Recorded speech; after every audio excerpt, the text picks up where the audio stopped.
I believed my husband was perfect until a photo lit up my screen, proving my 5-year marriage was nothing but a performance. I did not storm the hotel or scream. I simply texted the room number to his mistress's mother-in-law. 10 minutes later, outside that door, 2 prestigious families collapsed like dominoes. When he finally saw me, he looked at me as if he had just seen a ghost. My name is Ivy Gonzalez, and I was currently staring at a plate of seared scallops that cost more than my weekly grocery budget used to be when I first moved to Atlanta. The scallops were perfect, sitting in a pool of saffron reduction that shimmered under the low, ambient lighting of the Vertex. We were on the 72nd floor. The entire city was spread out beneath me like a circuit board of gold and amber lights, a breathtaking view that people booked months in advance to see. It was the kind of view that was supposed to make you feel infinite. Instead, looking at the empty velvet chair opposite me, I just felt small. The waiter, a young man named David who had been hovering with anxious politeness for the last 20 minutes, approached the table again. He held a bottle of vintage Cabernet, the label dark and expensive, the same vintage we had drunk at our wedding. He looked at the empty glass across from me, then at me, his expression a mixture of professional neutrality and human pity. "Shall I pour, Mrs. Carter?" he asked softly. "Please," I said, my voice steady, though my hands were cold. "And David? It is just me tonight. You can clear the other setting." He hesitated, just for a fraction of a second, before nodding. With practiced efficiency, he whisked away the silver, the crystal wine glass, and the linen napkin that had been waiting for my husband. Just like that, the space where Miles was supposed to be became officially empty. It was our 5th anniversary, 5 years. In the timeline of a marriage, 5 years is supposed to be the wood anniversary. Solid, rooted, growing. But as I sat there, twisting the diamond band on my finger, I realized wood is also the easiest thing to burn. My phone buzzed against the white tablecloth.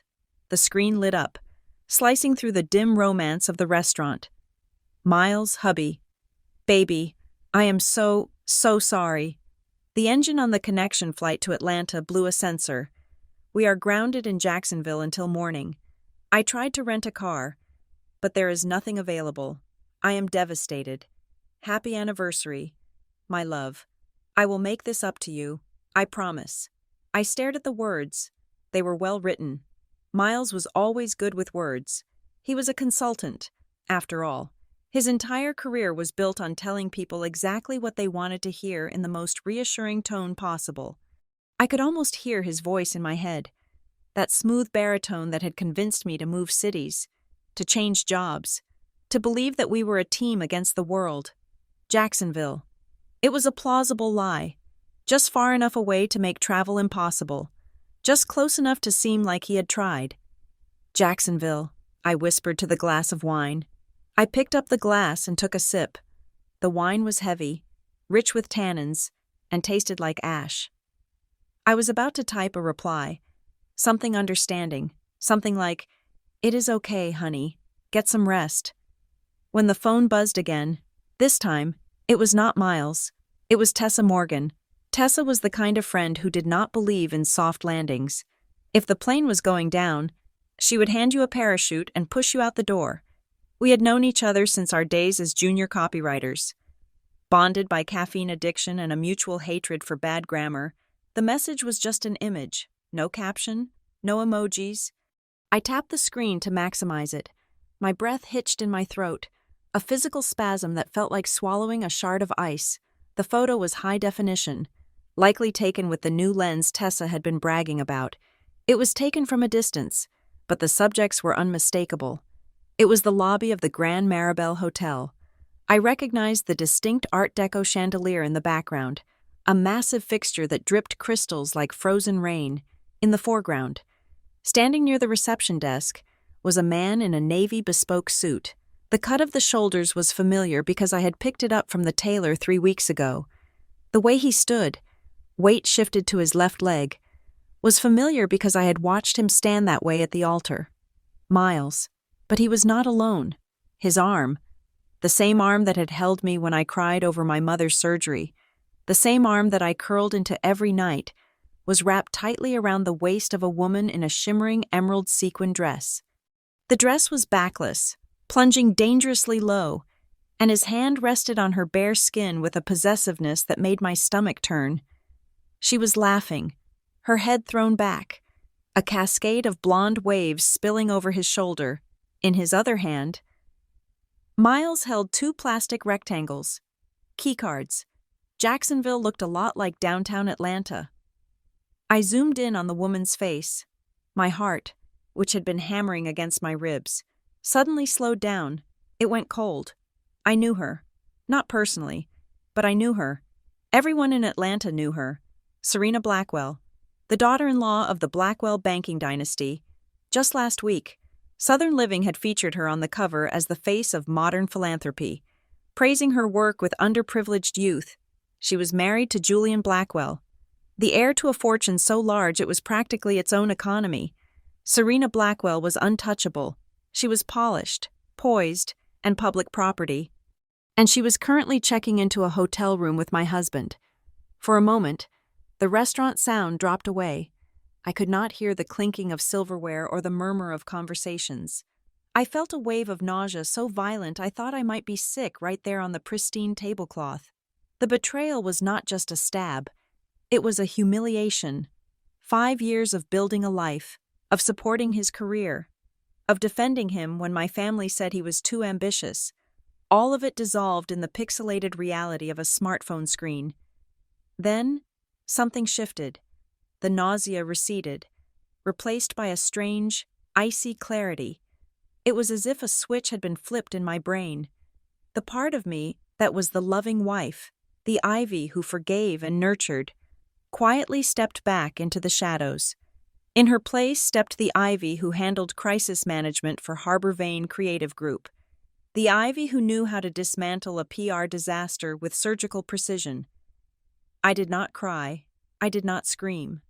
I did not grab my purse and rush to the Grand Maribel to make a scene. A scene is what they would expect. A hysterical wife is easy to dismiss. She is crazy. She is emotional. She is acting out. No. If Miles wanted to play a high-stakes game, he had forgotten that I was the one who wrote the rulebook. I picked up my phone again. My fingers were steady now. I opened the photo Tessa had sent and zoomed in, bypassing the faces of my cheating husband and his mistress. I looked past them, to the polished marble surface of the check-in counter.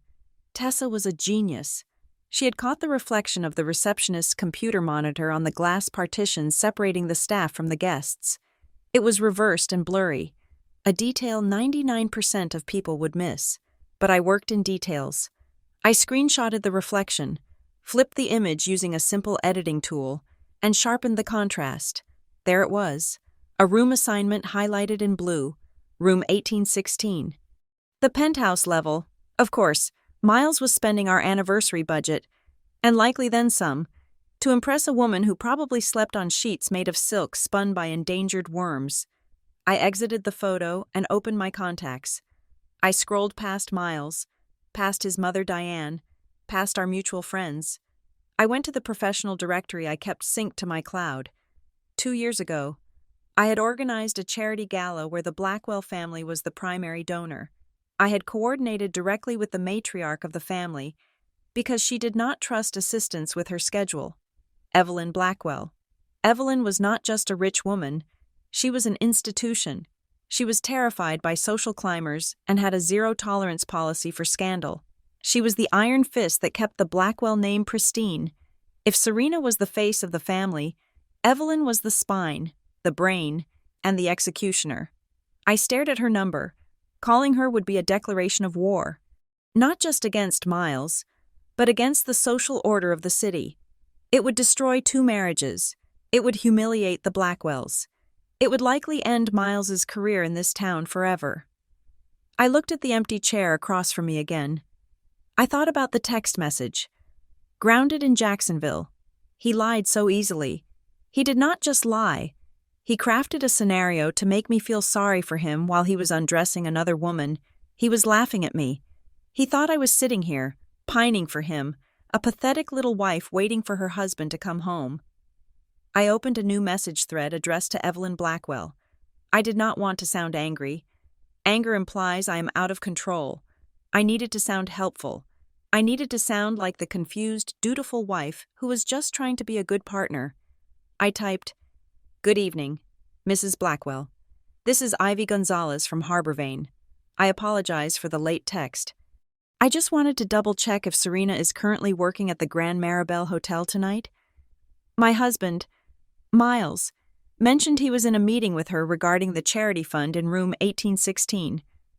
But I cannot seem to reach him to confirm if he needs the files he left at home. I read it over. It was a masterpiece of passive aggression. It established 3 things. First, that I knew where they were. Second, that I knew exactly which room they were in. And third, that the context was supposedly professional, which gave Evelyn the perfect excuse to investigate without seeming paranoid, while simultaneously planting the seed that something was incredibly wrong. No one has business meetings in a hotel room at 9 o'clock on a Friday night, especially not in room 1816. I hit send. The little swoosh sound of the message departing felt like the click of a gun's safety being disengaged. I put the phone down face up on the table. Now, we wait. The Grand Maribel was only 6 blocks away from the Blackwell estate in Buckhead, but Evelyn was likely at the opera or a late dinner. However, Evelyn Blackwell was the type of woman who had a driver ready at all times. If she was home, or anywhere in the city, she could be at that hotel in less than 20 minutes. My phone buzzed. Evelyn Blackwell. I am on my way. 4 words, no greeting, no question, just action. I took a deep breath and finally looked out at the view again. The city lights blurred slightly, not from tears, but from the sheer intensity of what I had just set in motion. I imagined the scene happening right now across town. Evelyn checking her tracking apps, calling her son Julian, mobilizing her security. The dominoes were lined up perfectly. I picked up my fork and sliced into a scallop. It was cold now, but I ate it anyway. I chewed slowly, tasting the saffron and the butter. I glanced at the vintage Cartier watch on my left wrist, a gift from Miles on our 2nd anniversary, likely bought with a bonus from a client he had charmed just as thoroughly as he had charmed me. 10 minutes. That was my estimate. 10 minutes until Evelyn Blackwell arrived at room 1816. 10 minutes until the perfectly curated life Miles had built for himself came crashing down around his ears. 10 minutes until he realized that the wife he left sitting alone at a restaurant table was the most dangerous person he had ever met. I took another sip of wine. I would not leave. I would finish my dinner. I would pay the bill with the joint credit card. And I would not shed a single tear. Not tonight. Tonight was not for grieving. Tonight was for watching the fire burn. You do not fall in love with a monster. You fall in love with the mask. And Miles Carter wore his like a second skin. I remember the day we met in a crowded coffee shop in Midtown.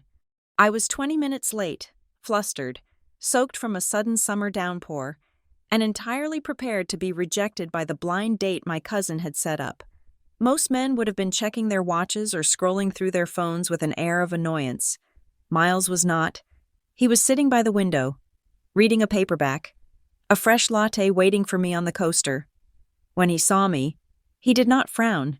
He stood up, smiled that slow, easy smile that crinkled the corners of his eyes, and handed me a napkin. He told me that I looked like I had just won a fight with a hurricane and won. In that moment, he made me believe in the myth.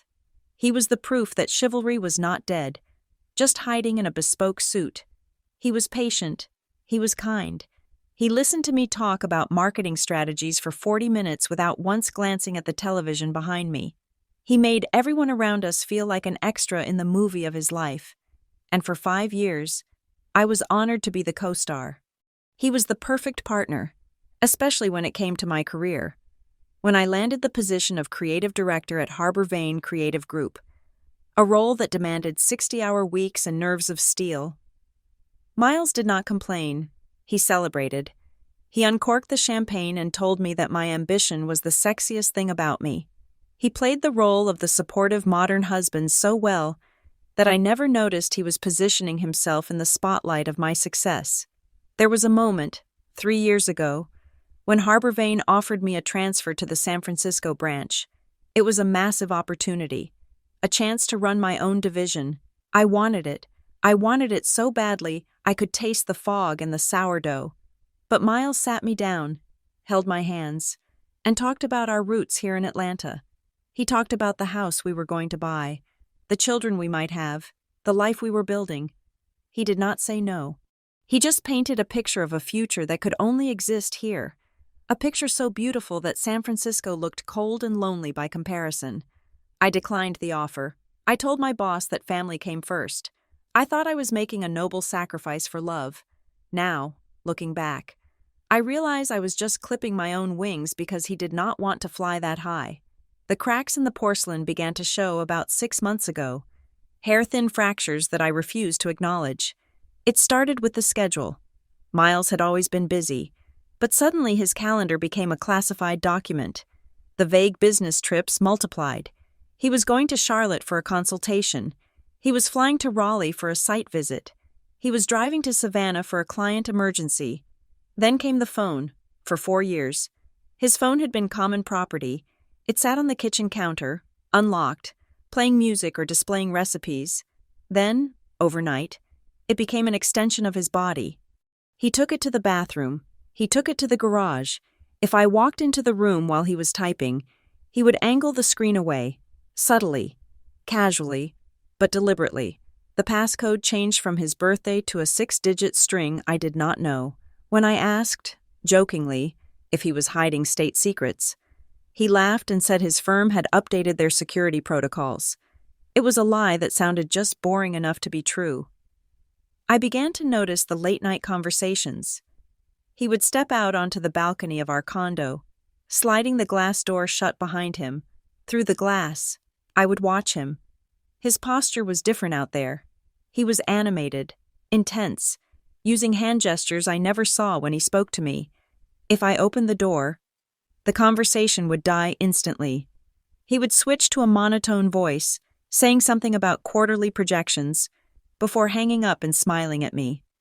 "Just a needy client," he would say, kissing my forehead. "Sorry, babe. They think they own me." But clients do not leave the scent of floral perfume on your collar. It happened 2 months ago. Miles came home from a networking mixer, his jacket smelling faintly of jasmine and vanilla. It was not my scent. I wear sandalwood. When I leaned in to hug him, the smell hit me. Sharp and undeniable, I pulled back, the question written on my face. He did not flinch. He did not panic. He just sighed, rubbing his temples with a look of exhaustion. "You smell that?" he asked before I could even speak. God, Julian's wife hugged me like 5 times tonight. She doused herself in something strong enough to kill a horse. I need a shower. He said it with such annoyance, such casual disdain, that I felt guilty for even suspecting him.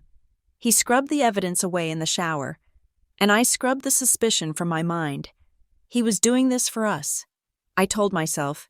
He was networking, building his firm, securing our future. And whenever my intuition tried to scream, Diane was there to silence it. Diane Carter, my mother-in-law, was the final piece of the trap. She was not the stereotypical monster-in-law. She was an angel. She brought me soup when I had the flu. She sided with me when Miles and I argued about paint colors. She told me constantly that I was the daughter she never had. But in the last 6 months, her visits became strangely timed. If Miles was gone for a weekend trip, Diane would insist on taking me to a spa day. If Miles was late coming home, Diane would call me just to chat, keeping me on the line until his car pulled into the driveway. She was running interference. She was the buffer zone. I remember one afternoon sitting in her sunroom, sipping tea. I was feeling low, the weight of Miles's distance pressing on me. "He just feels so far away lately." "Diane," I had said, "he is always working. He is always on that phone." Diane had reached across the table and squeezed my hand. Her eyes were warm, filled with a maternal concern that felt incredibly genuine. "Oh, honey," she cooed. "I know it is hard, but men show love differently. He is working this hard because he wants to give you the world. He told me just the other day how he wants to surprise you with a vacation. You have to be patient. Do not push him away with doubts. A successful man needs a rock, not a critic." It sounded like wisdom. It felt like comfort. But now, I replay that memory, and I see the calculation in her eyes. She was not comforting me. She was recalibrating me. She was making sure I stayed in my box, quiet and grateful. While her son lived a double life, she was reading from a script, playing her part in the family business of deception. Tessa had tried to warn me, about 3 weeks ago, over drinks. She had looked at me with her sharp, analytical eyes. "Ivy," she had said, swirling her martini, "I saw him at lunch Tuesday. He wasn't at the office. He was at a bistro in Buckhead. With a blonde, and it did not look like a client meeting." I had shut her down immediately. I told her she was projecting her own dating disasters onto my marriage. I told her Miles had a lot of female clients. I defended him with the ferocity of a believer protecting their God. I was terrified that if I pulled at that loose thread, the entire tapestry of my life would unravel. I wanted to be the trusting wife. I wanted to be the woman who stood by her man. I wanted to believe that the fairy tale was real. Even as the dragon was breathing down my neck, but sitting here now, with the empty chair across from me and the truth burning in my pocket, I realized the most painful thing was not the lies themselves. It was the coordination. It was the team effort. Miles was the star. Diane was the director. And I was the audience they needed to applaud their performance.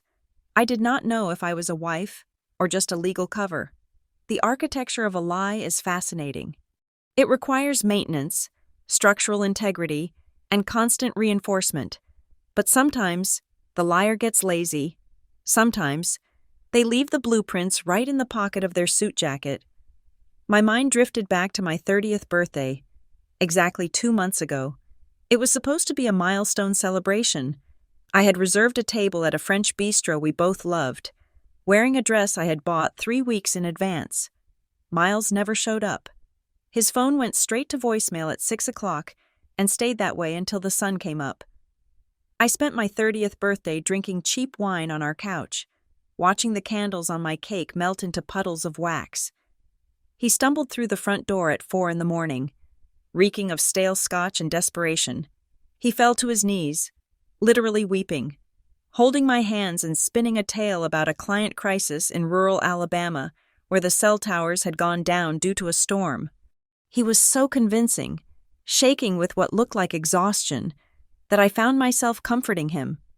The next morning, while he slept off his exhaustion, I picked up his jacket from the floor to take it to the dry cleaners. That was when a folded piece of paper slipped out of the inner breast pocket and fluttered to the carpet. It was an invoice from a jeweler, not a chain store, but a private atelier in New York that required an appointment just to view their catalog. The date was 3 days prior. The amount was staggering, $190,000. The description read, "Custom Art Deco, diamond drop necklace, platinum setting, engraving, M to eternity." My hands shook as I held the paper. $190,000. That was a down payment on a house. That was a college fund.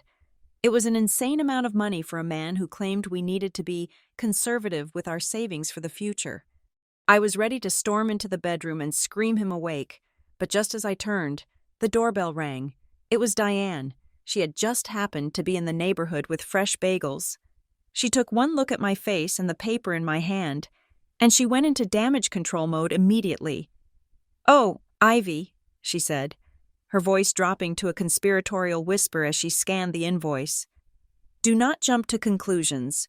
You know Miles manages assets for very wealthy men. Sometimes they purchase gifts for their wives through his accounts for tax privacy, and he gets reimbursed later. It is common in his line of work. Do not ruin your birthday weekend by thinking the worst." She poured me coffee. She rubbed my back. She made me feel small and petty for suspecting my husband of anything other than complex financial maneuvering. So, I put the receipt back in his pocket. That evening, Miles orchestrated the performance of a lifetime. He took me to a private dinner, looked me in the eyes with tears in his own, and told me he felt terrible about missing my birthday. Then, he pulled out a velvet box. Inside was the necklace. It was the exact necklace from the invoice. The Art Deco diamonds, the platinum setting. He clasped it around my neck, kissing the hollow of my throat. "I wanted to surprise you," he whispered. "I have been saving for 2 years. I wanted you to have something as beautiful as you are. I am sorry the price tag is heavy, but you are worth every penny."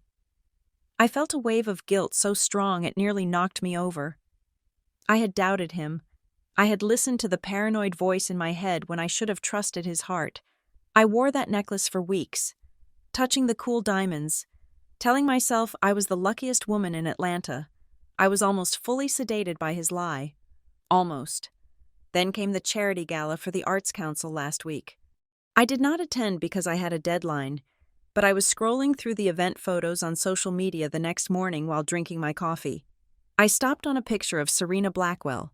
She was laughing, holding a champagne flute, her head thrown back in that signature pose of effortless wealth.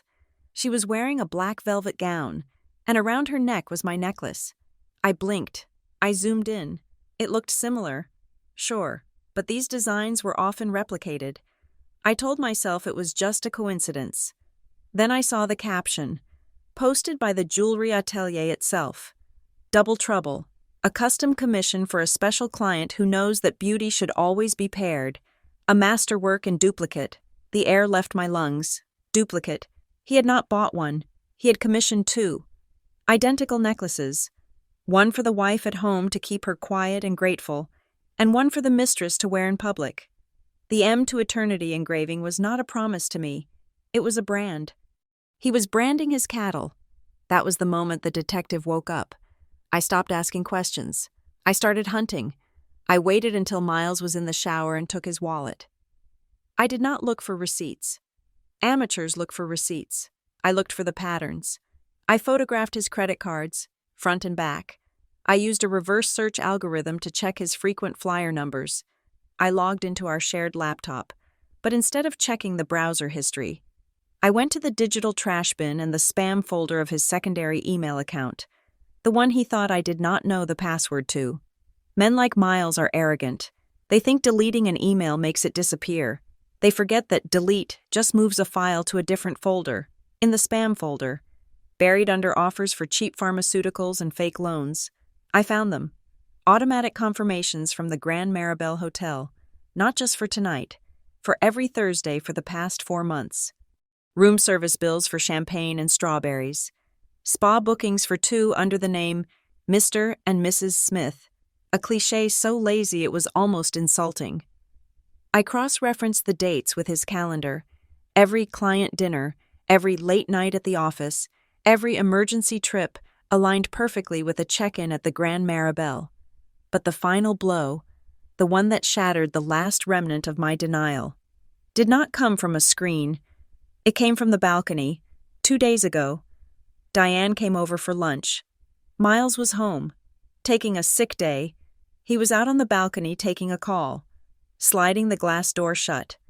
I was in the kitchen, cutting lemons. Diane was sitting on the sofa near the balcony door.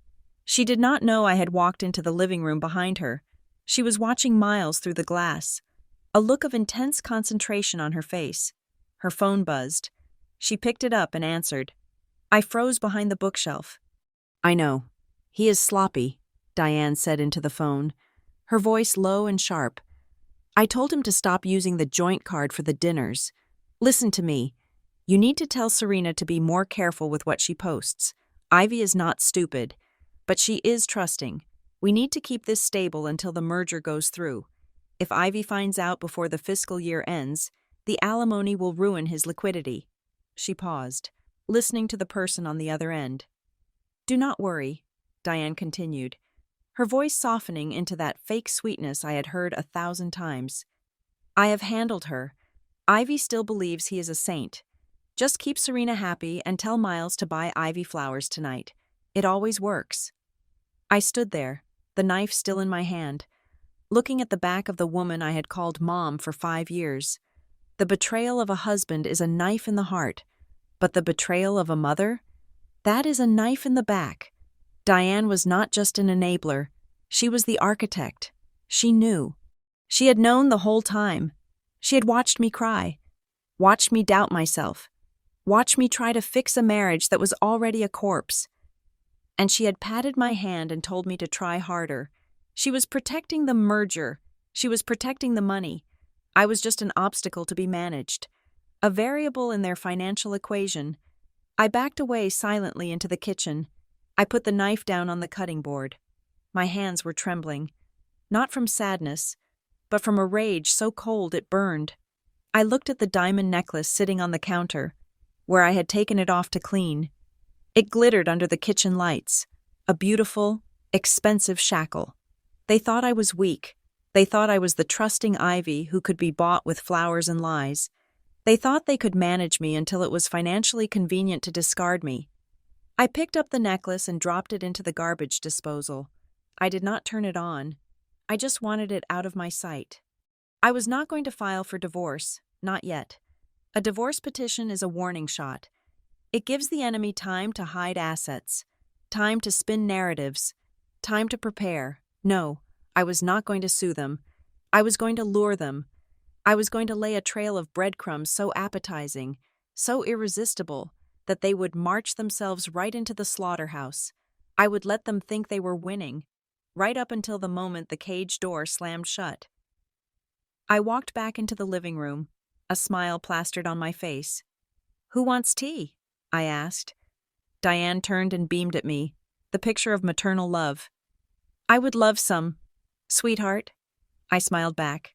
"Enjoy it, Diane," I thought, "because it is the last thing I will ever serve you."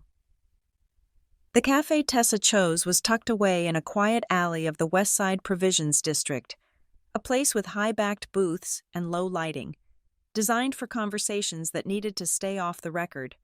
I arrived at 2 in the afternoon, wearing sunglasses I did not intend to take off. Tessa was already there, clutching a mug of black coffee like it was a lifeline. When she saw me, she did not hug me. She knew me better than that. She just slid a manila folder across the reclaimed wood table. "I did not just stumble upon that photo. Ivy," Tessa said, her voice steady but low. "I have been watching him for 3 weeks. I saw his car parked at Serena Blackwell's townhouse twice last month.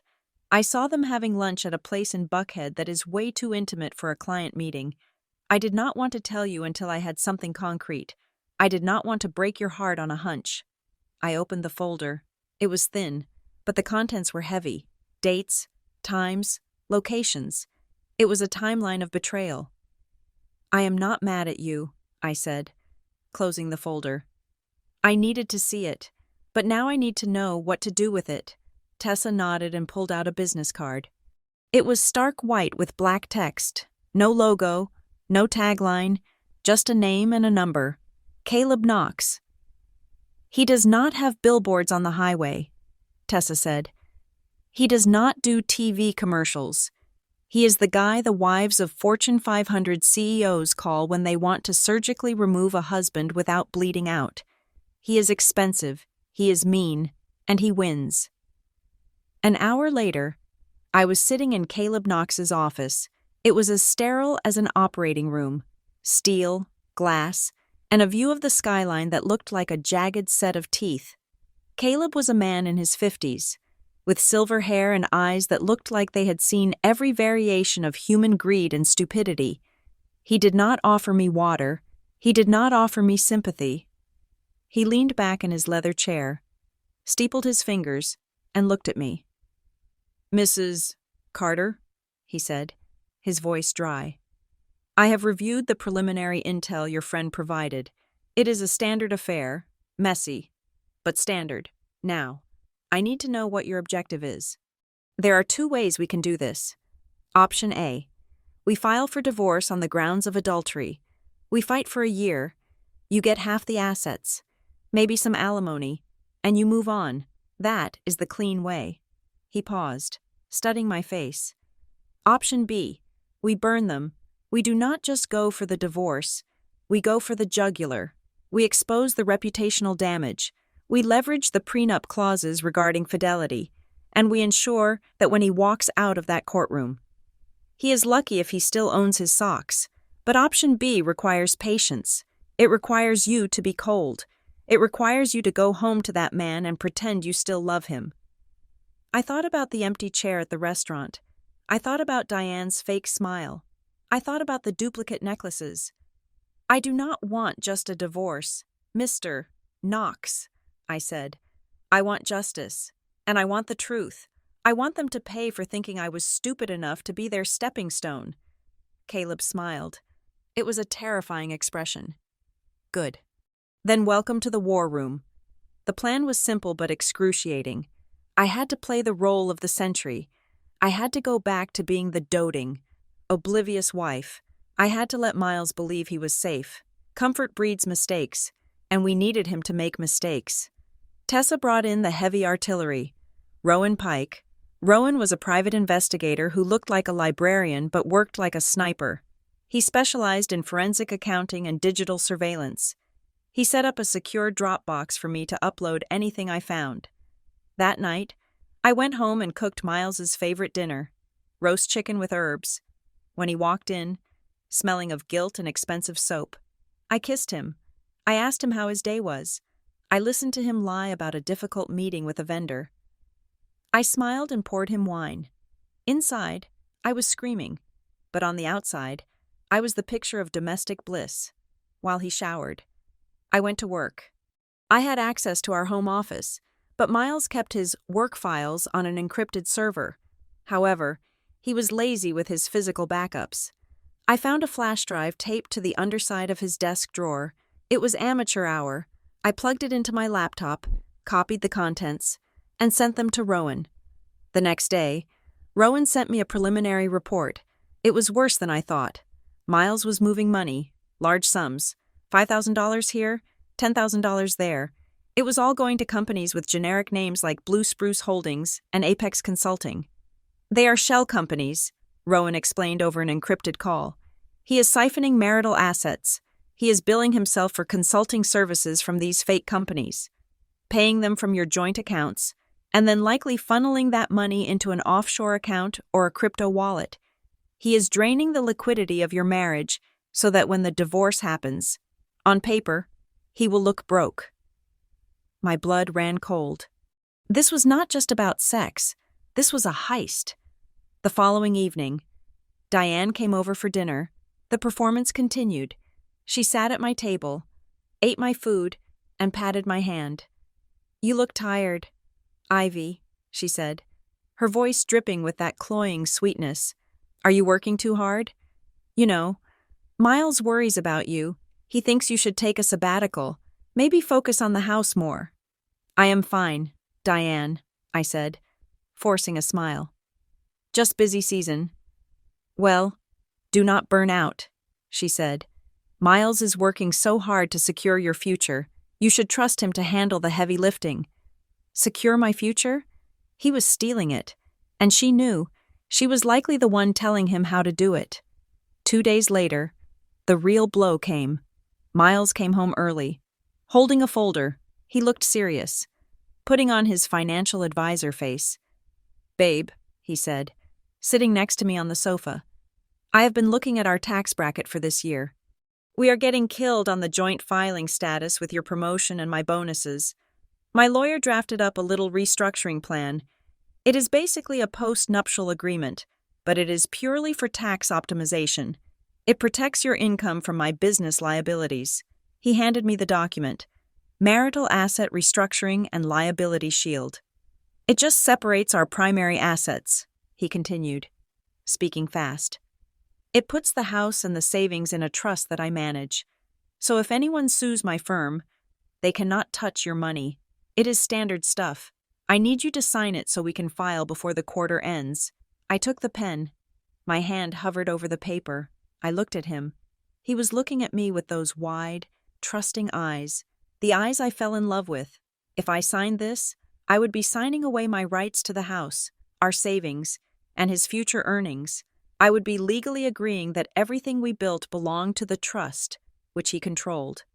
He was trying to strip mine me before he dumped me. "Of course, honey," I said. "You know I trust you with the numbers, but my hand is cramping from writing all day. Let me read it over tonight and I will sign it in the morning before work. I want to make sure I understand the liability part so I can explain it to my own HR department if I need to."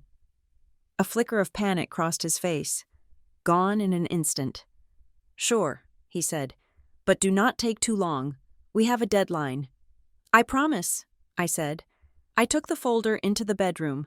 I scanned every page and sent it to Caleb immediately. 5 minutes later, Caleb texted, "Do not sign. This is a death warrant for your assets. He is trying to erase you from the ledger." I sat on the edge of the bed, staring at the document. I felt a cold, dark laughter bubbling up in my chest. They did not just want a mistress. They did not just want a new life. They wanted to leave me with nothing but the clothes on my back and a broken heart. They wanted to cash me out like a bad investment. I looked at the mirror. The woman staring back at me was not the victim anymore. "Okay, Miles," I whispered to the empty room. "You want me to sign? I will sign, but I will be signing with a pen you did not know I had." I walked back out to the living room, threw the folder on the table with a casual thud, and poured myself a glass of wine. "You are right. Babe," I called out to him in the kitchen. "We should definitely optimize our taxes. Let's talk about it over the weekend." He smiled, relieved. He thought he had won. He thought I was the lamb walking willingly to the altar. He had no idea that the lamb had just hired a pack of wolves. The document Miles had asked me to sign sat on my desk under the harsh glare of my halogen lamp. To the untrained eye, the marital asset restructuring and liability shield looked like a prudent financial move, a boring stack of legalese designed to protect a wife from her husband's risky business ventures.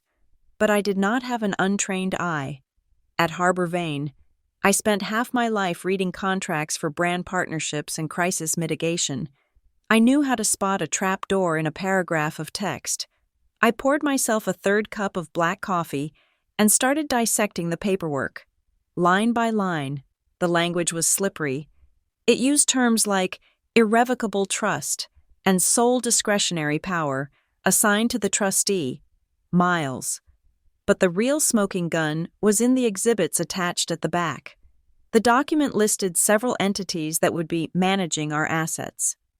One name stood out because I had seen it before on the bank statements Rowan had flagged. Blue Spruce Holdings. I logged into the corporate registry database I had access to through work. I typed in Blue Spruce Holdings. The registered address was a post office box in a strip mall in Decatur, right next to a dry cleaner and a vape shop.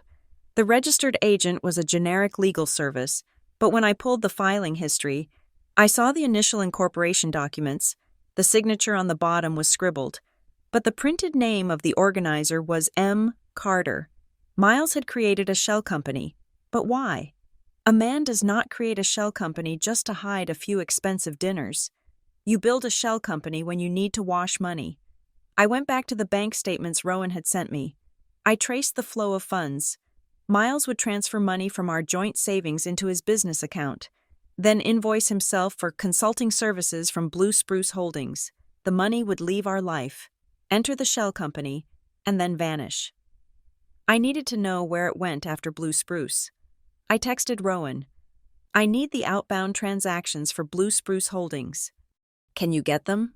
Rowan's reply came 3 minutes later. "Give me an hour. I have a contact at the regional bank they use." While I waited, my phone buzzed with a call from Tessa. "Ivy," she said, her voice echoing slightly, like she was in a bathroom. "I have been digging into the Blackwell Empire, specifically the marriage of the century." "Tell me," I said, putting the contract down. "It is a hologram," Tessa said. "Serena and Julian Blackwell have not been seen together at a non-public event in 2 years. Rumor has it they live in separate wings of the estate. Julian is obsessed with his polo horses and his collection of vintage cars. He does not care what Serena does, as long as she shows up for the photos and does not embarrass the family name. The marriage is dead. Ivy. It is just a business arrangement." That explains why she is so bold with Miles, I said. She is not afraid of losing Julian's love. She is afraid of losing his money. Exactly, Tessa said. And here is the kicker. Julian controls the main accounts, but Serena has signatory power over the Blackwell Charitable Trust. It is a massive fund for urban development and community outreach. The pieces slammed together in my mind like the locking mechanism of a vault. Urban development. I looked at the invoices from Blue Spruce Holdings again. The descriptions were vague, but they used specific buzzwords: site analysis, zoning consultation, project feasibility studies. My computer pinged. It was the file from Rowan. I opened the spreadsheet showing the outbound money from Blue Spruce Holdings. The money did not stay there. Within 24 hours of arriving, 80% of it was transferred to another entity, Aurora Development Group, and the other 20%? I scrolled down. There was a recurring monthly transfer of $3,000. The recipient was not a company. It was a personal account. Diane Carter. I stared at the screen, my mouth going dry. Diane, my mother-in-law, the woman who knit me a scarf for Christmas, the woman who told me I was the daughter she never had. She was on the payroll. She was not just covering for Miles because she loved him. She was covering for him because he was paying her $3,000 a month to keep her mouth shut. It was a salary. She was a paid employee of her son's infidelity. Oh my God, I whispered, but the bigger picture was even more terrifying. I traced the Aurora Development Group. It was another shell, but this one had a different paper trail. It was listed as a vendor for the Blackwell Charitable Trust. The scheme finally revealed itself in full, ugly definition. Miles was not just cheating on me. He and Serena were running a complex embezzlement scheme. Serena was using her access to the Blackwell charity funds to approve real estate projects that did not exist. She hired Miles, via his shell companies, to consult on these fake projects. Miles validated the invoices. Serena signed the checks from the trust, and the money flowed from the Blackwell fortune into Aurora Development Group and Blue Spruce Holdings. Then, they split the cash. Miles took his cut to hide in crypto or offshore accounts. Serena took hers to fund a lifestyle her husband's allowance probably did not cover, and Diane got her hush money to keep the home front stable. They were stealing from the Blackwells, and Miles was using my husband's legitimate business reputation and our marital assets to front the initial costs. If this blew up, Miles would not just lose his license, he would go to federal prison. And because my name was on the tax returns and the joint accounts he was draining, I could be dragged down with him as an accomplice. I grabbed my keys and drove to Caleb Knox's office. It was 9 p.m, but I knew he would be there. When I laid the spreadsheets on his desk, Caleb actually whistled. It was a low, impressed sound. Mrs. Carter, he said, taking off his reading glasses. I thought we were dealing with a divorce. This is a RICO case waiting to happen. This is grand larceny, wire fraud, and conspiracy. He is using our marriage as a shield, I said, my voice shaking with rage. He is using me as the clean face while he digs in the mud. We have them, Caleb said, reaching for a notepad. We can file this tomorrow. We can get a forensic freeze on all accounts. We can send Miles to jail for 10 years. No, I said. Caleb looked up, surprised. No? If we file now, he will panic, I said. He will destroy the hard drives. He will claim identity theft. He will claim I set up the accounts to frame him. He is a manipulator. Caleb, he will find a way to muddy the waters. And the Blackwells? They will circle the wagons. Evelyn Blackwell will bury this to save the family name, and I will be the collateral damage. I stood up and walked to the window. The city lights of Atlanta looked different now. They did not look like opportunities. They looked like interrogation lamps. I need undeniable proof, I said. I do not need a paper trail that a lawyer can argue away. I need a visual. I need a confession. I need to catch them when they feel so safe they are careless. What are you proposing? Caleb asked. Rowan told me they are meeting at the Grand Maribel again tomorrow night. I said. Miles thinks I'm going to Austin for that conference. He thinks the house is empty. But he is not taking her to our house. He is taking her to the hotel because that is their office. That is where they transfer the data. That is where they celebrate the theft. I turned back to Caleb. I am not going to sue them yet, I said. I am going to blow the doors off room 1816. But I cannot do it alone. If I burst in there, it is just a jealous wife making a scene. I need a witness who has the power to destroy them both with a single phone call. Evelyn Blackwell, Caleb said, realizing my plan. She hates scandal, I said, but she hates being stolen from even more. If I tell her that her daughter-in-law is sleeping with my husband, she might pay me to go away. But if I tell her that her daughter-in-law and my husband are embezzling millions from her family foundation, she will not bring a checkbook. She will bring an execution squad. I picked up my phone. The screen felt heavy in my hand. Diane is the gatekeeper, I said, but Evelyn is the nuclear option. It is risky. Ivy, Caleb warned. If you bring Evelyn Blackwell into that room, there is no going back. You are lighting a fire you cannot control. I do not want to control it. Caleb, I said, thinking of the duplicate necklace in my garbage disposal and the $3,000 payments to the woman I called Mom. I want to watch it burn. I looked at the clock. It was almost time to pack my bags for my fake trip to Austin. Get the papers ready, I told Caleb. Adultery, fraud, everything. Because by this time tomorrow night, Miles Carter will not just be single, he will be the most wanted man in Atlanta. The suitcase lying open on my bed was a masterpiece of fiction. Inside, I had packed 4 days of business casual attire, my heavy laptop, and a stack of brochures for the Austin Media Innovation Summit. I had even printed out a fake itinerary and left it on the kitchen counter, highlighting specific keynote speeches I claimed I could not miss. To Miles, this bag represented his freedom. To me, it was just a prop. I am going to miss you, babe, Miles said, leaning against the doorframe. He was wearing his running clothes, looking the picture of a relaxed, supportive husband. But you need this. You have been working so hard. Austin will be good for you. Just try to actually network instead of hiding in your hotel room ordering room service. I zipped the suitcase shut with a definitive sound. The noise felt like a gavel striking a block. I will try, I said, turning to face him. I reached up and straightened the collar of his shirt.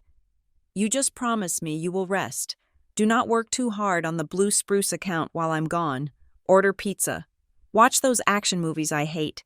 Just relax. He smiled, and for a second, I saw the relief wash over his face. It was insulting how happy he was to get rid of me. I promise, he said. Just me and the dog. Bachelor weekend. I kissed him on the cheek. It was dry and quick. Okay, my Uber is here. I walked out the door, the wheels of my suitcase rumbling against the hardwood floor. I did not look back. I knew if I turned around, I would see him already reaching for his phone to text Serena. The Uber driver was a quiet man named Samuel. We drove in silence for 10 minutes until we hit the highway on-ramp. Change of plans, Samuel, I said, my voice calm. I am not going to the airport. Please take me to the Westin in Buckhead. He glanced at me in the rearview mirror. Confused, but he did not ask questions. He just nodded and changed lanes. The Westin was directly across the street from the Grand Maribel. I had booked a corner suite on the 14th floor specifically for its vantage point. It gave me a direct line of sight into the valet circle and the main entrance of the Maribel. I checked in under my maiden name, paid cash for the incidental deposit, and went straight up to the room. I did not unpack. I did not turn on the TV. I set up my command center on the desk by the window.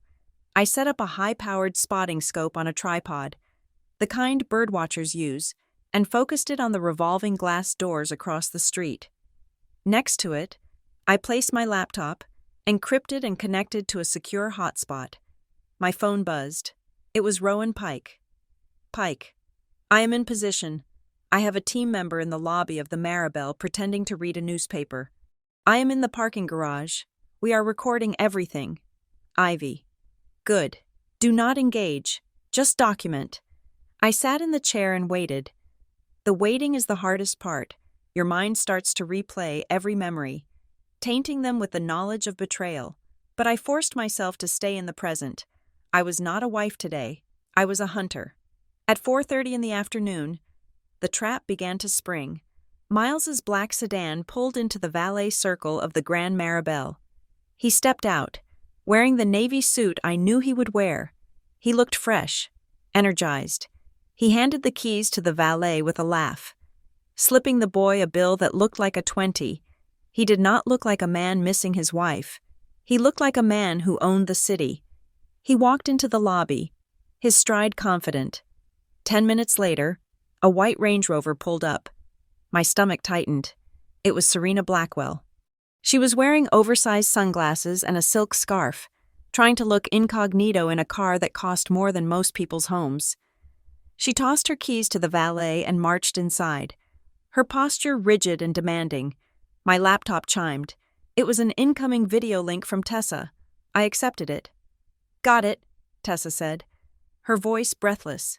She sounded like she had just run a marathon. "I hacked the reservation system. Well, I didn't hack it, but I used a little social engineering on the front desk. They have a reservation for a Mr. and Mrs. Vance in the presidential suite. But get this, the confirmation email for Mrs. Vance isn't a burner." "What is it?" I asked, watching Serena disappear through the revolving doors. "It is Blackwell Foundation. Org," Tessa said. "She is so arrogant she didn't even create a Gmail account. She used her foundation email, Ivy. This links the hotel stay directly to the charity. If she pays for even a bottle of water with a card linked to that email, it is proof of misuse of funds." "She will pay for more than water," I said. "Rowan just confirmed Miles is carrying a briefcase.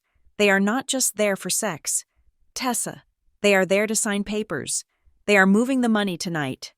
I hung up and looked through the scope again. I needed to see them go up. I needed to know they were in the room. Rowan texted. "Targets have entered the elevator. Keycard used for the penthouse level. They are secure. The trap was set. They were in the box. Now I just needed to lock the door." I opened the drafting app on my phone. I had the message to Evelyn Blackwell written out already. It was polite, helpful, and devastating. I hovered my thumb over the send button. But something made me stop. A movement in the valet circle caught my eye. Another car had pulled up, a sensible, gray luxury sedan. It was not flashy like Serena's or sleek like Miles's. It was the kind of car a responsible, wealthy older woman drives. The driver's door opened. My breath caught in my throat. It was Diane. My mother-in-law stepped out of the car. She was wearing her signature beige trench coat. She looked around nervously, clutching her purse tightly to her chest. She did not hand her keys to the valet. Instead, she spoke to him briefly, pointing at the entrance, indicating she would only be a moment. She walked into the hotel. I grabbed my phone and texted Rowan. "Diane is in the lobby. What is she doing?" Rowan's reply was instant. "She is at the front desk. She is leaving a package for Mr. Vance. It looks like a thick envelope, legal size." I lowered the phone, my hand trembling with a mixture of shock and adrenaline. Diane was not just receiving hush money. She was the courier. She was delivering the physical documents, probably the new contracts or the bank authorizations that needed wet signatures. She was the bagman for the operation. She walked back out less than 2 minutes later, looking relieved. She got back into her gray sedan and drove away, merging into the Atlanta traffic as if she had just dropped off a casserole. I stared at the spot where her car had been. I had hesitated to call Evelyn because I thought it might be overkill. I thought maybe, just maybe, I could spare Diane the full wrath of the Blackwells. I had held on to a tiny sliver of hope that perhaps she was just a passive beneficiary, a mother blindly protecting her son. But she was not blind. She was an active participant. She had driven down here, to the scene of the crime, to facilitate the theft. She had looked me in the eye yesterday and told me to have a safe trip, knowing full well she would be here today helping her son destroy me. That sliver of hope vanished. It was replaced by a cold, hard resolve. I looked at the Grand Maribel. It was a beautiful building, shining in the twilight. Inside, my husband and his mistress were likely pouring champagne, laughing about how easy it was to fool me, and somewhere on the road, my mother-in-law was driving home, thinking her retirement was secured by their deceit. I looked down at the drafted text message to Evelyn Blackwell. I just wanted to confirm if Serena is working at the Grand Maribel, because Miles said he is meeting in room 1816. I added one more detail to the text.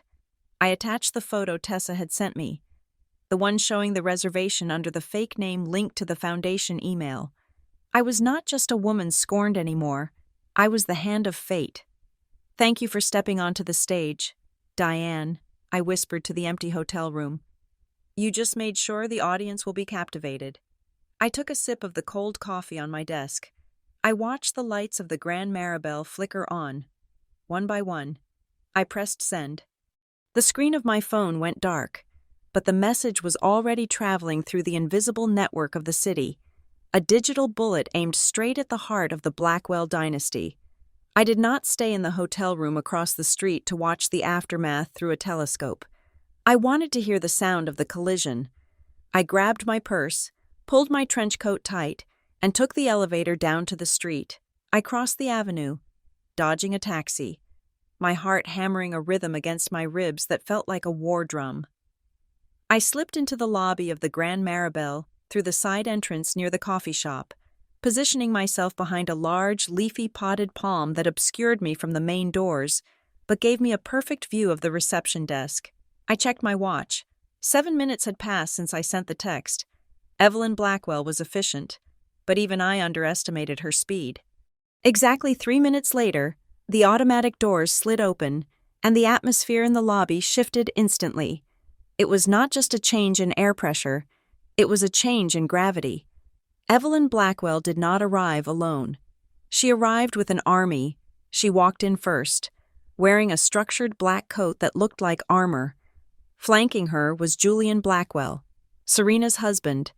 I had seen photos of him in magazines, looking bored and detached at polo matches. But tonight, he looked terrifying. His face was pale. His jaw set so hard, I thought his teeth might shatter.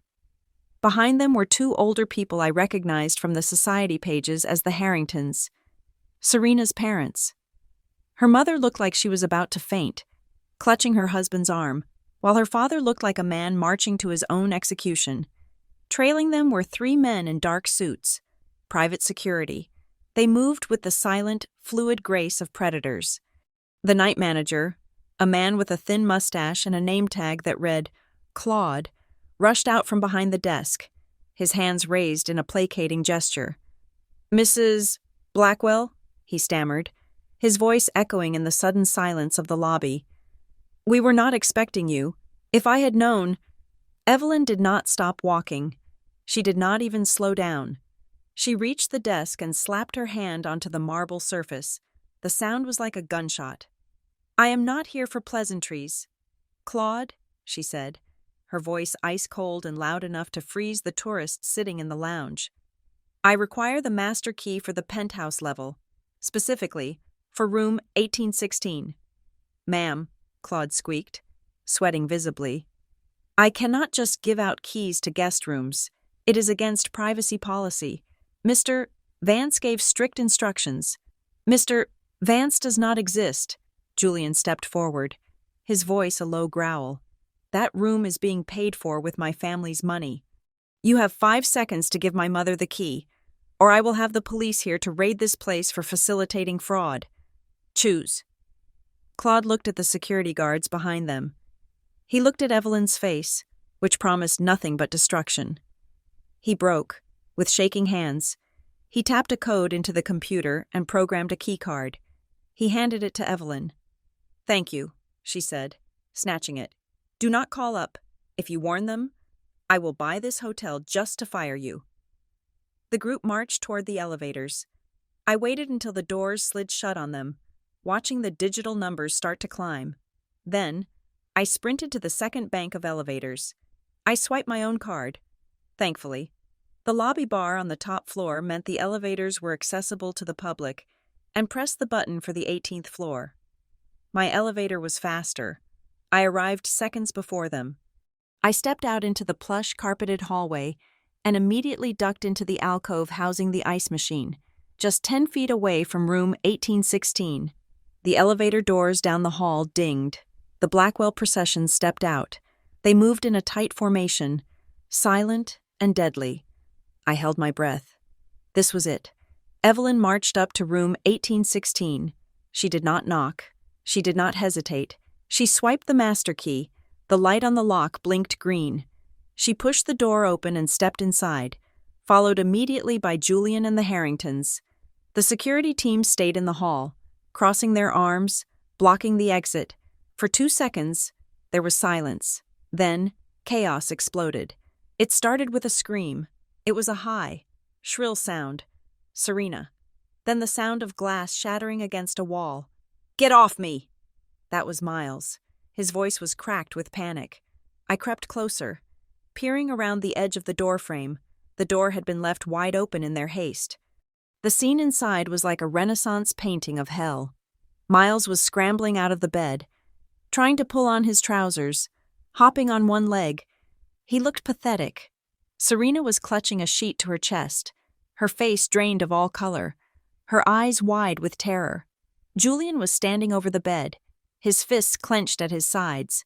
He wasn't yelling yet. He was vibrating with rage. "Julian!" Serena cried out, reaching a hand toward him. "It is not what it looks like. We were just—" "Just what?"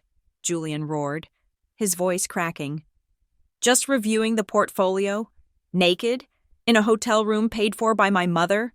Serena's mother let out a sob and turned her face into her husband's shoulder. Her father looked at Serena with a mixture of disgust and heartbreak.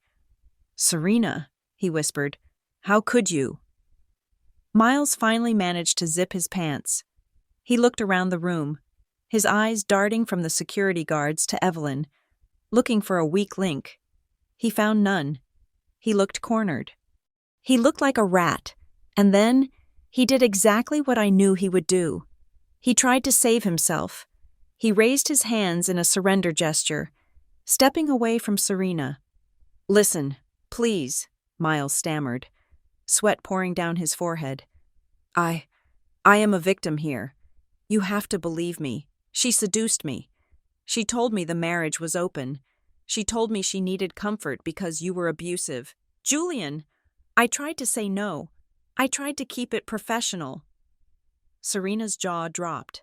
She looked at Miles, stunned. "Excuse me? You pursued me. You sent me the flowers. You booked the room."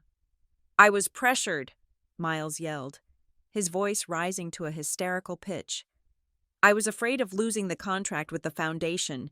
She threatened to pull the funding if I did not meet her here. I love my wife. I would never do this if I wasn't forced." The room went deadly silent. Even Julian looked taken aback by the sheer audacity of the lie. Evelyn Blackwell stepped forward. She had been standing near the doorway, observing the scene with the detached coldness of a coroner. She looked Miles up and down, her eyes lingering on his unbuttoned shirt and his trembling hands. She reached into her purse and pulled out a piece of paper.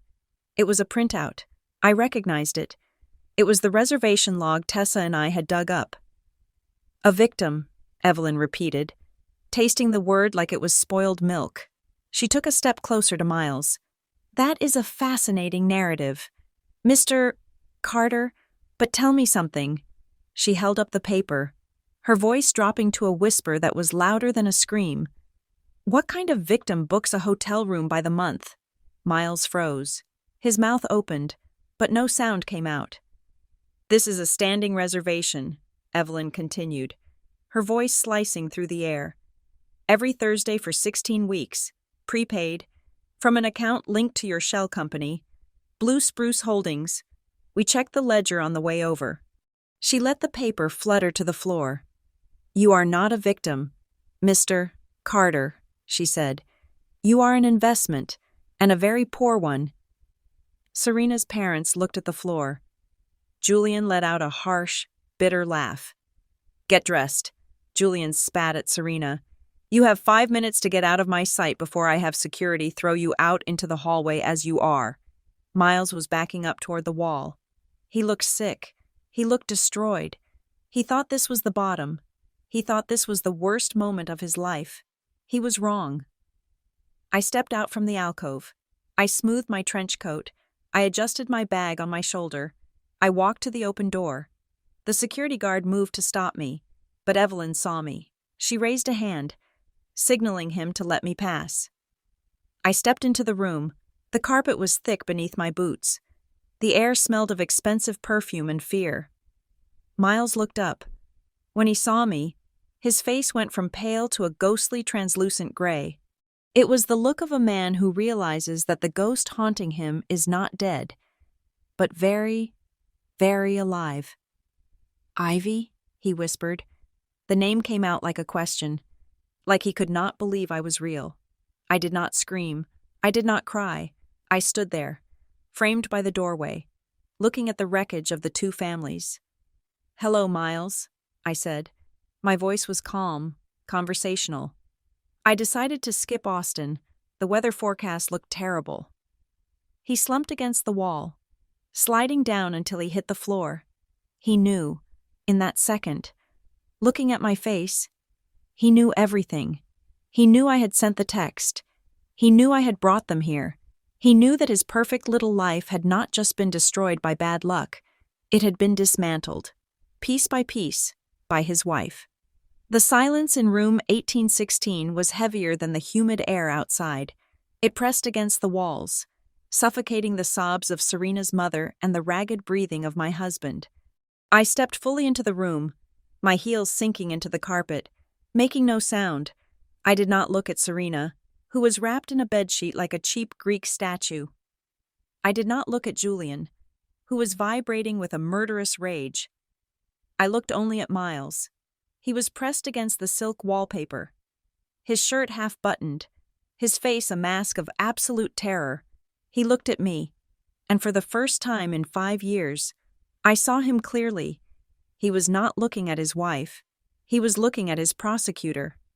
Ivy, he croaked again, his voice trembling. Baby, please, let me explain. I stopped in front of the coffee table. Directly between him and the door, I placed my handbag down with deliberate slowness. Explain? I asked. My voice was low, devoid of any scream or tremor.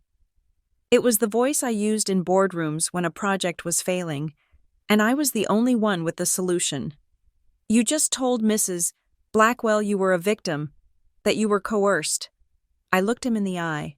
So tell me, Miles, are you the victim? Or are you the one holding the pen? He flinched as if I had struck him. I reached into my bag and pulled out a thick manila folder. I did not throw it. I did not scatter the papers for dramatic effect. I placed it gently on the glass table, opening it with the precision of a surgeon. Exhibit A, I said, pointing to the first stack of documents. Bank transfers from our joint savings account to Blue Spruce Holdings, dated, time-stamped, and authorized by your biometric login. I flipped the page. Exhibit B, I continued. Corresponding transfers from the Blackwell Charitable Trust to Aurora Development Group, which then funnel immediately into Blue Spruce. You are not being seduced. Miles, you are being paid. Serena gasped. That is a lie. Those are fabricated. I ignored her. I turned another page, revealing a high-resolution photograph. It was grainy but unmistakable. It showed a gray sedan in a parking garage. The driver's window was down. A hand was reaching out, accepting a thick white envelope from a man who looked suspiciously like Miles. The woman in the driver's seat was Diane Carter. And Exhibit C, I said, looking at Miles. Your mother, the courier, the beneficiary, the woman who sat at my table 2 nights ago and told me to trust you, all while she was collecting a $3,000 monthly salary from your shell company to keep me blind. Miles looked at the photo, and his knees finally gave out. He slid all the way down to the floor, burying his face in his hands. No, Serena shrieked. stepping forward, clutching the sheet tighter. You cannot prove any of that. Those are just papers. You type them up because you are a jealous, bitter housewife. I smiled. It was not a happy smile. I took my phone out of my pocket. I tapped the screen and held it up. Rowan Pike is very good at his job, I said. He not only tracks money, he captures audio. This was recorded 3 days ago, on the balcony of my apartment, while my husband thought I was cutting lemons in the kitchen. I pressed play. The audio was crisp. Serena's voice. We need to move the next tranche before the quarter ends. Miles, Julian is getting suspicious about the auditing fees. Miles's voice.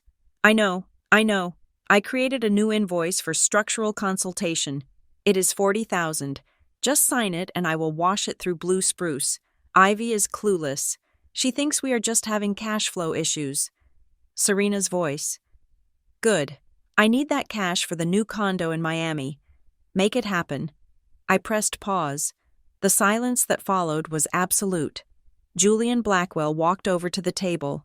He picked up the bank statements. His hands were shaking, not from sadness, but from the adrenaline of realization. He scanned the numbers, his eyes narrowing. This is the endowment fund, Julian whispered, his voice deadly quiet. You are not just sleeping with him. You are gutting the charity. You are stealing from my family to pay this consultant? He looked at Serena with a disgust so profound it looked painful. I thought you were just a whore, Serena, Julian said. But you are a thief. Serena started to sob. Loud, ugly sounds of a woman realizing her safety net had just been set on fire. Julian, please. I only did it because you cut my allowance. I had debts. Evelyn Blackwell had been silent during my presentation. She stood like a statue, watching the destruction of her family's privacy with a stoic expression. Now, she turned her gaze to me. Mrs. Carter, Evelyn said. Her voice was respectful, lacking the imperiousness she had shown the hotel staff. You have been thorough. You could have brought this to the police. You could have brought this to a lawyer. Why bring us here? Why the theater? I looked at the matriarch of the Blackwell family. Because the police take months, I said. And lawyers take years. But mostly, because he tried to make me sign a liability shield yesterday. He tried to trick me into signing away my rights to our assets so that when this inevitable crash happened, I would be left with nothing but the debt. I looked down at Miles, who was weeping into his hands. They were not just cheating on me. Mrs. Blackwell, I said. They were building a cage for me. They wanted to turn me into a legal signature and then throw me away. I decided I would rather be the one holding the keys. Suddenly, the door to the hallway opened again. The security guard who had been posted outside stepped in, gripping the arm of a woman in a beige trench coat. It was Diane. She looked disheveled, her eyes darting around the room in panic. We found her trying to exit the parking garage. Mrs. Blackwell, the guard said. She matched the description of the accomplice given by the source. Diane saw the room. She saw Serena crying. She saw Julian reading the bank statements. And she saw her son on the floor. Miles, she cried out, trying to pull away from the guard. What is happening? I just came back because I forgot I was just... Miles looked up. His face was wet with tears and snot. He looked at his mother, and I saw the survival instinct kick in. The same instinct that made him lie about being a victim moments ago. It was her idea, Miles screamed, pointing a shaking finger at Diane. She told me to do it. She said we needed the money. She introduced me to the accountant who set up Blue Spruce. I wanted to stop, but she said we were in too deep. Diane froze. Her face went slack with shock. The son she had protected, the son she had betrayed me for, was now serving her up to save his own skin. How dare you? Diane shrieked, her voice shrill and terrified. I did everything for you, you ungrateful little brat. You promised me. You said if I helped you with the deliveries, you would take care of me. You said I would never have to worry about money again." The confession hung in the air, loud and undeniable. "Thank you, Diane," I said softly. "That establishes conspiracy." Before anyone could speak, a man in a sharp charcoal suit stepped into the room from the hallway.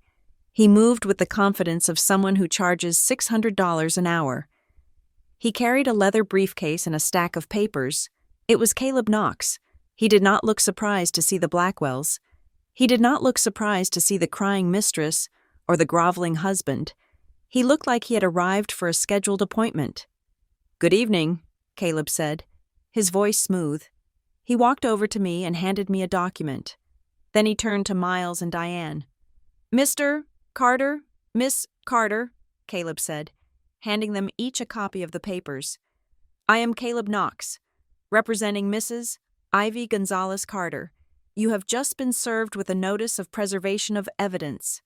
This is a formal warning that any attempt to delete digital files, destroy physical records, or move assets from this moment forward will be considered a federal crime and obstruction of justice." He turned to Evelyn Blackwell and nodded politely. "Mrs. Blackwell, my client has fully cooperated with the initial discovery of this fraud. We are prepared to hand over all digital forensics to your legal team to assist in the recovery of the stolen funds. Provided my client is indemnified from any liability." Evelyn looked at Caleb, then at me. She gave a single, sharp nod. "Agreed." Miles stared at the papers in his hand. He looked up at me, his eyes wide and hollow. "Ivy," he whispered, "you hired Caleb Knox? But that means—" He knew who Caleb was. Everyone in the finance world knew who Caleb was. He was the executioner. I took a step closer to Miles. I looked down at him, the man I had vowed to love, honor, and cherish. The man who had bought me a duplicate necklace and paid his mother to gaslight me. "You look terrified, Miles," I said. I leaned in, my voice dropping to a whisper that only he could hear. "But you are not afraid of losing your wife. You are not afraid of losing your marriage." I tapped the folder of evidence lying on the table. "You are afraid of losing the file. The transformation of room 1816. From a site of adultery to a crime scene happened with terrifying speed." Evelyn Blackwell did not scream. She did not throw vases. She simply took out her phone and dialed a number that did not belong to a pizza place or a florist. It belonged to the High Crimes Division of the Atlanta Police Department, followed immediately by a call to the head of the Blackwell family's legal counsel. "This is Evelyn Blackwell," she said into the phone, her voice steady enough to calibrate a scale. "I am at the Grand Maribel. I have detained 2 individuals involved in the embezzlement of charitable funds. I have documentary evidence and a witness. Send a unit. Quietly." She hung up and looked at Serena. "And you? Give me your phone." "What?" Serena gasped, clutching her clutch bag. "The phone," Evelyn repeated, "and the credit cards, and the keys to the townhouse. They are assets of the family trust, and you are no longer a beneficiary." Serena's mother tried to intervene, sobbing something about mercy, but Julian stepped in. He physically took the purse from his wife's hands. He dumped the contents onto the bed. He picked up the black American Express card, the Platinum Visa, and the key fob to the Range Rover. "You can keep the lipstick," Julian said, his voice devoid of emotion. "You will need to look nice for your mugshot." Downstairs, the lobby had turned into a circus. Word had leaked, probably from a staff member or a guest who saw the security team rushing up, that the Blackwells were raiding the hotel. By the time the police escorted Miles and Serena out of the elevator, there were onlookers with smartphones recording every second. I watched from the back of the lobby near the concierge desk. I saw Miles trying to shield his face with his jacket. I saw Serena looking around wildly, as if expecting a director to yell cut. The flashes of cameras went off like strobe lights. I should have felt triumphant. I should have felt a rush of dopamine seeing the man who betrayed me being marched out in handcuffs, not for the affair, but for the fraud I had exposed. But I did not feel happy. I felt hollow. It was the sensation of standing on the sidewalk watching your house burn down. You are glad you got out alive, but you are still watching everything you own turn to ash. The fallout was immediate and brutal. Within an hour, the Blackwell legal team had descended on the hotel like a flock of vultures. They initiated a forensic lockout of Serena's life. I heard one of the lawyers on the phone authorizing the cancellation of her supplementary cards and the freezing of her personal accounts pending an audit. Her assistant, who had arrived in a panic, was told to hand over her tablet and leave the premises immediately. Serena was not just being divorced, she was being erased. Julian filed the divorce petition electronically before the police cars even left the curb. Caleb told me later that Julian also filed a motion for a forensic audit of every single transaction Miles had ever made involving Blackwell money. They were going to go through Miles's life with a microscope. Every coffee, every flight, every consulting fee would be scrutinized. I was standing near the revolving doors, waiting for my Uber, when I felt a hand on my arm. It was my mother-in-law. She was not in handcuffs yet. The police were still taking statements and deciding who to charge with what, but she looked like a woman who had aged 10 years in 10 minutes. Her mascara was running, and her trench coat was buttoned wrong. "Ivy," she pleaded, her voice cracking. "Please, you have to stop this. You have to tell them it was a misunderstanding. Miles is your husband. I am your family. We spent Christmas together. We are family." "Ivy," she squeezed my arm, her eyes desperate. "Think of the good times," she whispered. "Think of how I helped you with the garden. Think of how much Miles loves you. He just got lost. We can fix this. Just tell the lawyer to drop the evidence. Please, for the sake of our love." I looked at her hand on my arm. I remembered the photo of her in the parking garage, taking the envelope of cash. I remembered her voice on the phone telling Miles to buy me flowers to keep me quiet. I gently removed her hand from my arm. "Love is not a currency you can trade to cover up a felony, Diane," I said. "And family does not steal from family." "I will lose everything," she hissed, her face twisting into ugliness. "My pension, my house." "You should have thought of that before you decided to live on a payroll funded by my husband's lies," I said. I walked away from her. She screamed something at my back, but I did not listen. Outside, the air was cool. Miles was standing near a patrol car, arguing with an officer. When he saw me, he broke away, ignoring the officer's command to stay put. He rushed toward me, stopping only when Caleb Knox stepped in front of him like a bodyguard. "Ivy," Miles shouted over Caleb's shoulder, "listen to me. We can make a deal.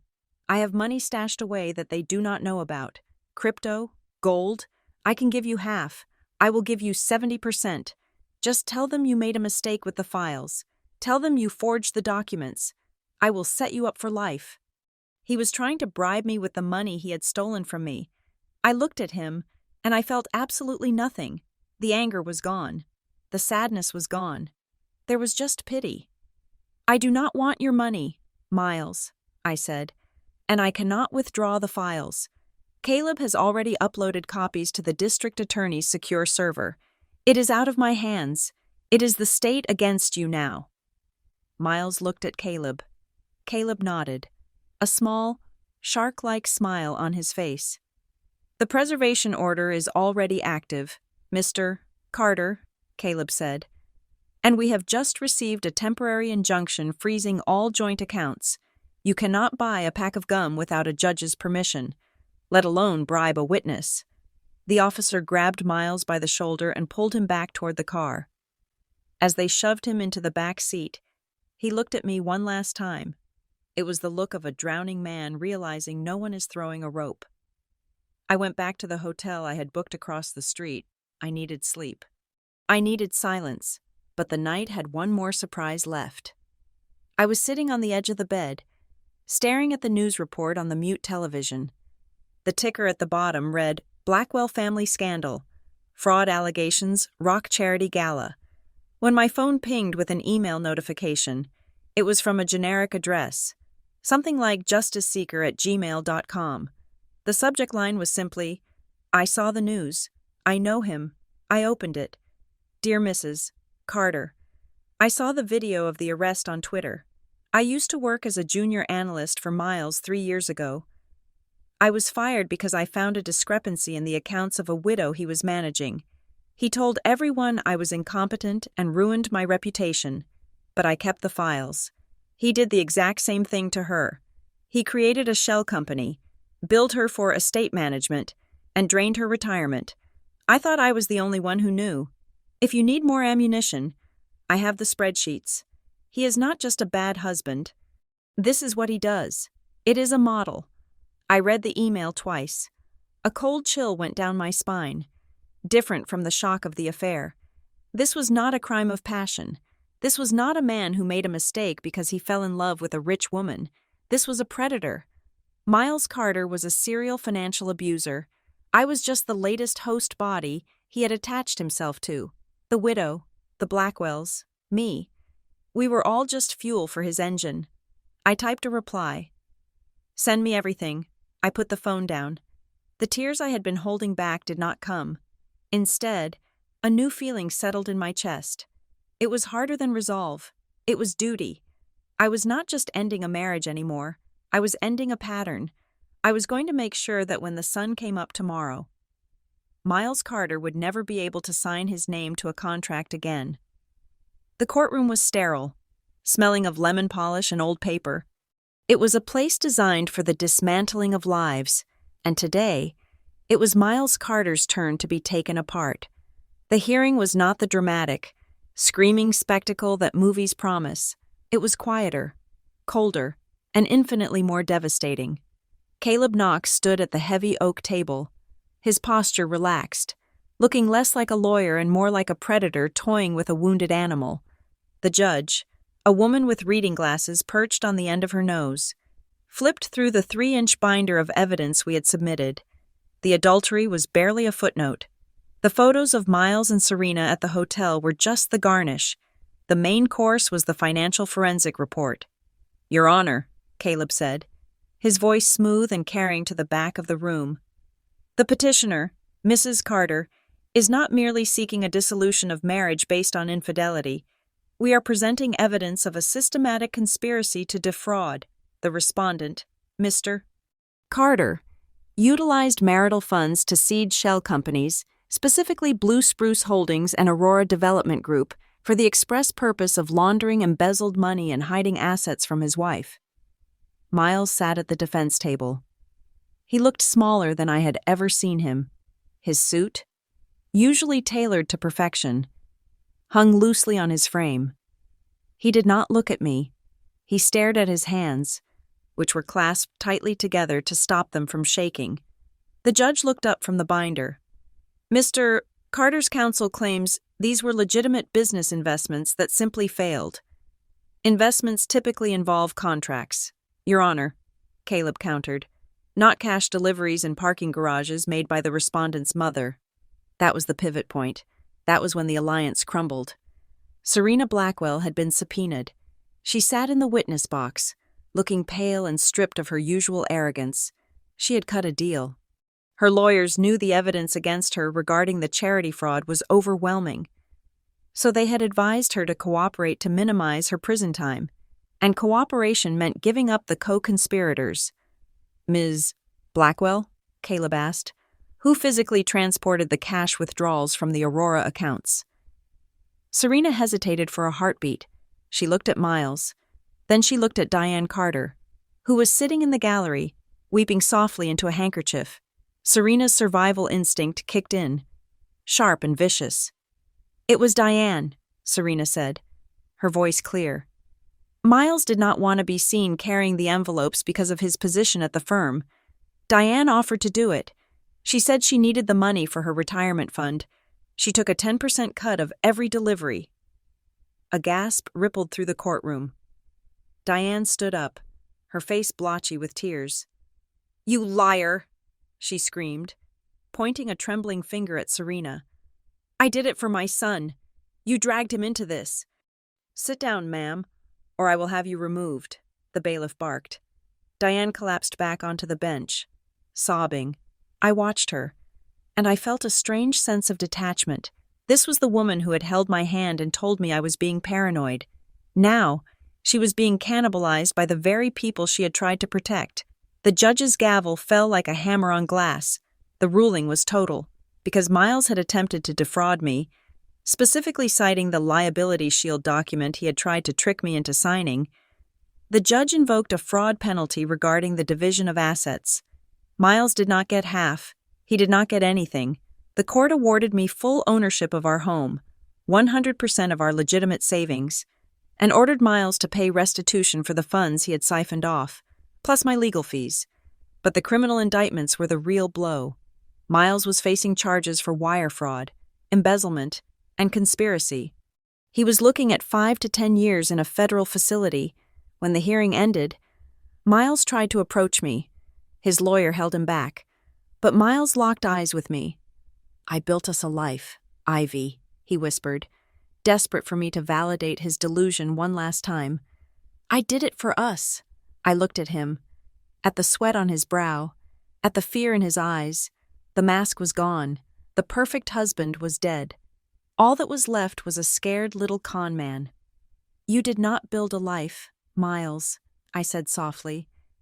"You built a stage set, and I just turned off the lights." Outside the courthouse, the media was waiting, but they were not waiting for me. They were waiting for Evelyn Blackwell. She stood on the steps, flanked by her security team. She looked regal, untouchable. She spoke into the microphones with the precision of a surgeon cutting out a tumor. "The Blackwell family is shocked and appalled by the actions of Serena Blackwell and her associates," Evelyn said, her voice steady. "We have severed all ties with her. We are fully cooperating with the district attorney to ensure that every cent stolen from the charitable trust is recovered. We will not tolerate corruption, no matter how close to home it strikes." She was protecting the brand. She threw her daughter-in-law to the wolves to save the pack. It was ruthless, and it was exactly what I expected. 2 weeks later, I stood in the living room of the house that was now solely mine. It was empty. The furniture I had picked out, the rugs, the art, it was all there. But the spirit of the place was gone. I had sold the house to a young couple who looked at it with the same hope I had 5 years ago. I hoped they would have better luck. I was not taking much with me, just my clothes, my books, and the files that proved I had won. I had resigned from Harborvane the day after the verdict. I was done building other people's narratives. I walked out to the waiting car. Tessa was in the driver's seat, grinning. "Ready, partner?" she asked. "Ready," I said. We drove to a small, industrial-chic office space in West Midtown. The sign on the frosted glass door was fresh. The paint still smelling sharp. Gonzalez and Grayline, crisis management and strategic communications. It was ours. We were going to help people, mostly women, who found themselves in the middle of a storm they did not create. We were going to be the people I wished I had when the first domino fell. As for Miles, the news cycle moved on, but his life did not. He was awaiting sentencing under house arrest in a cheap rental apartment, monitored by an ankle bracelet, but the prison sentence was not his worst punishment. The worst punishment was the silence. The phone stopped ringing. The friends who used to admire his suits and his car vanished. The reputation he had carefully cultivated for decades was obliterated. He was no longer Miles Carter, the successful consultant. He was Miles Carter, the man who stole from a charity and got caught by his wife. He was a punchline in the Atlanta business community. He had craved an audience his whole life, and now, the theater was empty. That night, in my new apartment, a loft with big windows that looked out over a different part of the city, I stood before the full-length mirror. I was wearing a simple white shirt. My neck felt light. On the dresser sat a small velvet box. Inside was the engagement ring Miles had given me. For years, I had looked at it as a symbol of eternal love. Now, I knew it was bought with credit he probably lied about, given to a woman he planned to deceive. I picked up the ring. The diamond caught the light, cold and hard. I did not feel the urge to throw it into the ocean or smash it with a hammer.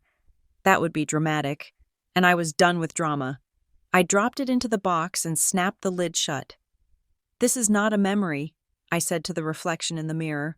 My voice was strong, steady, and mine. "This is a certificate that proves I finally woke up." I turned off the light and walked out of the room. I did not celebrate because my enemies had fallen. I did not pop champagne because Miles was ruined. I simply walked into my new life, calm and unafraid, knowing that the greatest revenge was not their destruction, it was my happiness. It was a life they could no longer touch. A story where they were no longer the main characters. I was free, and that was enough. Thank you so much for listening to my story until the very end. I would love to know where you are tuning in from, so please comment down below your city or country, and let's share our thoughts on Ivy's journey. If you enjoyed this story, please make sure to subscribe to the Morgan Revenge Stories channel, like this video, and hit that hype button so this story can reach and empower even more people. Stay strong, and see you in the next one.